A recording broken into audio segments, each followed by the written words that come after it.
Welcome to Legacy IAS Academy. Today I am going to discuss editorial analysis of Hindu newspaper.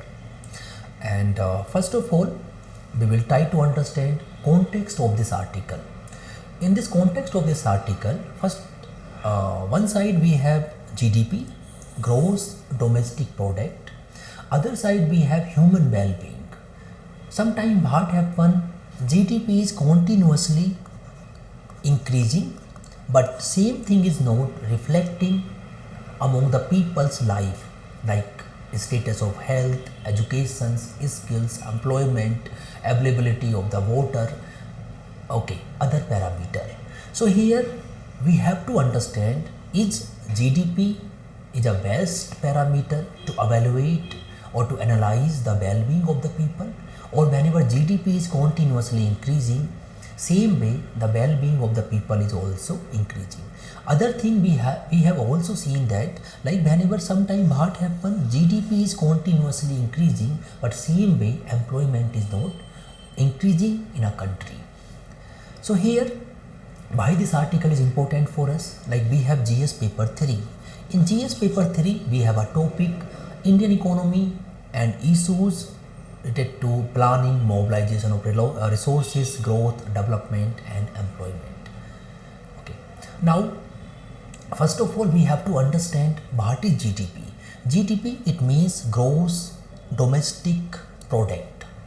It is a total value of all goods and services produced within domestic territory. It is talking about all goods and services which are going to be produced in a one particular territory or a country. Total value without any deductions of depreciation, or we can say that on nominal base we are calculating the GDP. Only domestic territory, it does not include income from the outside.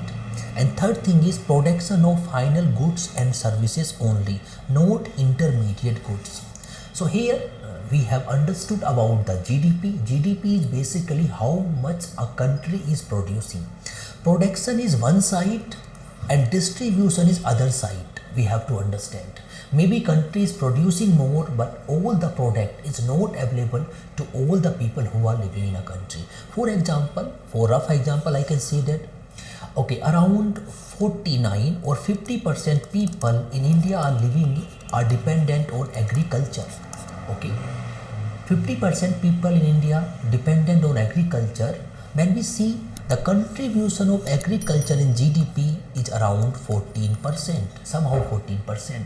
So here you see more number of people are dependent on agriculture and the share of GDP is very less. It simply means that 50% of the people are only taking 14% of the wealth of the country which has been generated from last 1 year. So here then it shows that the method which we are following to evaluate the progress of the country, it again can be challenged. Now other way to evaluate GDP or well-being of the country are per capita income. Per capita income is another way. Here, like consider, we are going to divide GDP, total productions in a country, by total population. Again there is a problem. Here we can see that per capita income is increasing. That is a good sign. It shows that GDP is increasing more or faster than the growth of the population. That is also a good sign of a country. But what happened? Maybe we can say that in a population A, B, C, D, 4 people are there. Income of A is increasing more as compared to D. It may happen, like many industrial houses are there, many rich peoples are there, their income may be increasing more. So again we cannot say that it is also a good parameter. To some extent we can say if per capita income is increasing, it simply means that GDP is growing more than the rate of the population. That is also a good sign. But again we cannot understand the well-being of the people if GDP is increasing. Other way, some statistical limitations of the GDP also we have, like GDP is revised very late. It is not revised every 3 years. Lagging is there. So all the component of the economy are not included in the GDP. Whenever we are calculating the productions of the country, all the component are not available. Second thing is like we can say that fail to capture unpaid labor, free online services, unorganized sector, capital depreciation, other things are not available. So one thing is statistically there are lot of limitations, and other way, other concerns are of the GDP, rising inequality. One side GDP is continuously increasing, but other side the income of rich peoples are increasing faster than the income of poor people, and then we can say that the gap is continuously increasing among rich and the poor, and it is again supported by Oxfam Inequality Report 2021, which talked about 84% of Indian household had a decline in income, while worth of the 100 richest people more than doubled. So again we can say that GDP is increasing. GDP may increase because of these rich people also, and the fruit of the GDP is not available to the poor people. And then the share of bottom 50% was merely 6% of the national wealth. Again you see the dilemma. One side GDP is increasing, but fruit of the GDP is again going to the rich people only. Environmental impact, whenever we are calculating the GDP, we are not calculating the negative aspect of GDP on the environment, like water pollution, air pollution, depleting of forest resources and other mineral resources. That thing also we have to calculate. And finally, weak relationship between money and the well-being. People may have the money, but it is not necessary their well-being, like health, education, their skill, all are increasing. So we can say that we have a parameter to evaluate the progress, and but GDP is not only the parameter to assess or assess the well-being of the people. Okay, now we can see one more thing. When we talked about GDP is one side, other side we have employment. Employment is very important because it provides income to the people, and this income become basis of their well-being. When your family is earning decent amount of money, then they can spend the money for their house construction, getting electricity, getting water, getting education to their children. First of all, employment has to be available, but there are one report of the RBI, employment in public and organized private sector. This report says that from 1980 to 1990, every 1% point of GDP growth is generating around 2 lakh jobs. In 1980 to 1990, if GDP is growing by 1%, automatically employment is generated by 2 lakh. Good. But from 1990 to 2000, 1% growth in GDP is again increasing, employment is 1 lakh only. Like GDP is increasing, but it is not able to generate enough employment.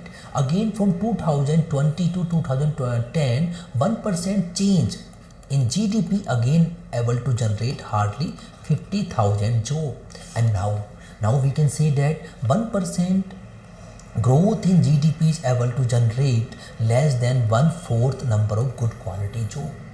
So here we can say that like hardly 25 jobs are generated. So what does it mean? It simply means that GDP is growing because of capital intensive sector, not I can say that not labor intensive sector. Okay, growth are there because of capital intensive sector, not the labor intensive sector. So we have to understand, we understood two things here. One thing is GDP cannot be a main criteria to evaluate country's progress, country's people's well-being. Other thing is GDP cannot be a sole criteria to evaluate employment status. One side GDP is going to increase, but same way employment in a country is not going to increase. Now finally, what we have to do? One thing, we have to ensure that GDP and employment, they have to be parallelly grow. If GDP is increasing, same way employment has to be generated in a country. One aspect we have to properly respect, like we have to focus more on labor intensive industry.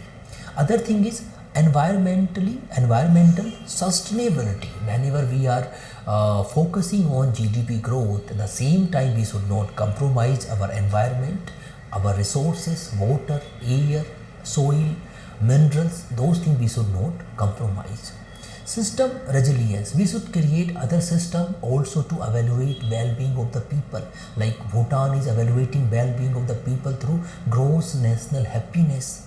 Ultimately happiness matters more than the money. So that method also we can include the parameter to evaluate country's progress. Well-being of the people is more important than the money. It is not necessary we have to only focus growth to show the number to the people. We also focus status of the people in a country, and we have to focus more on in reducing income inequality. A society cannot be sustainable, it have inequality. So we have to focus social inequality also, economic inequality also, and political inequality also. So hope you are able to understand this article. The argument of the article, basically GDP is growing but employment is not generating in a country. Apart from employment, it is not employment, other factors are also connected with the GDP, and GDP is not necessary to create employment, to improve well-being of the people. So that's why we should focus other areas also. And again, thank you for watching this video.